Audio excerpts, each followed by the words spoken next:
DMK அமைச்சர் விஜய் பாலாஜி ஒண்டிப்புலி கட்சியின் ஒருங்கிணைப்பாளர் சீமான தெரியாதுன்னு சொல்லிட்டாரு. தெரியாதுன்னு சொன்னது அப்படி பெரிய குத்தமா இல்ல உங்க அண்ணன் உலக தமிழர்களுக்கே தெரிஞ்சே ஆகணும்ன்றது சட்டமா? இன்னொன்னு தெரியாதுன்னு தானே சொன்னாரு. உங்களை மாதிரி நாகரிகம் இல்லாம அவன் யாரு? அவன் கிடக்குற மயிராண்டி, அவனா ஒரு கோலை, அவனுக்கு எல்லாம் ஒண்ணுக்கு துப்பு இல்ல, அவன் பாருங்க சீட்டே ஜெயிக்க. இப்படி எல்லாம் பொது வெளியில அவங்க பேசல, கடந்து தானே போறாங்க.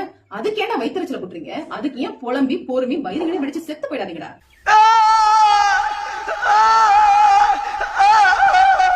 உங்க அண்ணன் மக்களுக்கு தன்னை எந்த அளவுக்கு வெளிப்படுத்திக்கிறான்ற ஒரு விஷயமும் ஒண்ணு இருக்குல்ல, அது நல்ல விதமாவா கெட்ட விதமாவா? உங்க அண்ணனை எங்களை மாதிரியான சாமானிய மக்களுக்கு தெரிய வந்த விஷயமே விஜயலட்சுமி விஷயத்துக்கு அப்புறம் தான். ஆட்டத்தை பாருங்க, என் புண்ணாக்க பாருங்கன்னு. என்னடா ஆட்டத்தை ஆட போற? என்ன ஆட்டம் ஆட போற? பரதநாட்டியம் ஆட போறியா, குச்சிப்புடி ஆட போறியா? அடுத்த மாசம் வரப்போதே சுப்ரீம் கோர்ட்ல உன் கேஸ். அதுல வந்து என்ன உனக்கும் எனக்கு பரதநாட்டியம் காம்படிஷன் வச்சிருக்காங்க. கொலுசு வாங்கி அப்புறம்டா பெங்களூர்ல இருந்து காலில் கட்டிட்டு நல்லா ஜல் ஜல் எல்லாருக்கும் கேட்கற மாதிரி ஆடு. அதுக்கு முன்னாடி வரைக்கும் இப்படி ஒரு டேரக்டர் இருந்தாரு, இப்படி ஒரு ஆக்டர் இருக்கான்றது எங்க யாருக்குமே தெரியாது. அந்த லட்சணத்துல தான் அண்ணா இருந்தாங்க.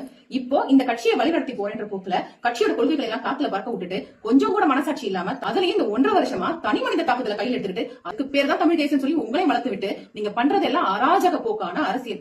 உங்க அண்ணன் சீமான் தமிழர்களுக்கோ இல்ல இலங்கை தமிழர்களுக்கோ என்ன கலக்குனாருன்னு கொஞ்சம் சொல்றீங்களா? ஏழை மாணவர்களுக்கு ஏதாவது படிக்க வச்சாரா? இல்ல ஏழை மக்களுக்கு ஏதாவது சேவை செஞ்சாரா? நம்ம தமிழகத்துல இருக்க ஈழ தமிழர்களுக்கு உங்க அண்ணா அவங்க சைட்ல இருந்து என்ன பண்ணிருக்கான்னு சொல்லுங்க. சும்மா இந்த உருட்டுறதெல்லாம் இருக்கக்கூடாது. நாங்க வந்து மக்களுக்கான பிரச்சனையில குரல் கொடுத்தோம், கண்டனம் தெரிவிச்சோம், ஆர்ப்பாட்டம் பண்ணோம், தோளோட தோல் நின்று போராட்டம் பண்ணோன்ற இந்த கதையெல்லாம் வேண்டாம். இதை மக்களுக்கு உங்களால அவங்க பிரச்சனைக்கு ஒரு தீர்வு கிடைச்சிச்சா அப்படின்றதான் விஷயம். அரசியல் லாப நோக்கம் இல்லாம ஆதாயம் இல்லாம ஒரு துரும்பையும் கிள்ளி போட மாட்டாருன்றது உலக தமிழர்களுக்கே தெரிஞ்ச விஷயம் தான்.